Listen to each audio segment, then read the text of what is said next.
आजच्या व्हिडिओमध्ये बघणार आहोत पायपिंग किंवा पट्टी न लावता एकदम परफेक्ट फिनिशिंगमध्ये गळा कसा तयार करायचा ते.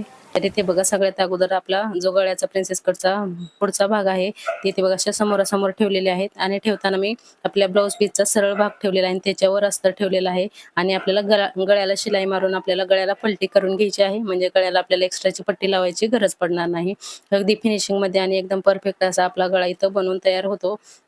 जेव्हा पण आपल्याकडे असं साडीतले कडक कपड्याचा ब्लाऊज येतो अशा वेळेस गळ्याला गळापट्टी नाही लावली तरी चालतो. अशा प्रकारे गळ्याला शिलाई मारायची आणि पलटी करायची आणि हे प्रिन्सेस कटमध्ये 4 टक्समध्ये तुम्ही करू शकता.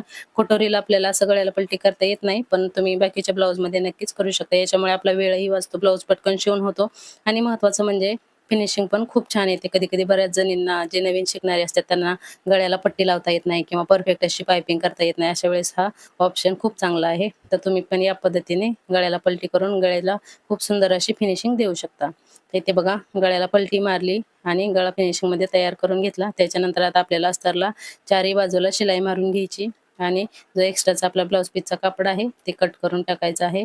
सेम याच पद्धतीने आपला जो दुसरा पार्ट आहे तोही इथं आपल्याला जोडून घ्यायचा आहे. तर इथे मी दोन्ही पार्ट तयार करून घेतलेले आहे आणि बघू शकता गळ्याची फिनिशिंग एकदम परफेक्ट आलेली आहे, गळ्याला पट्टी किंवा पायपिंग न करता.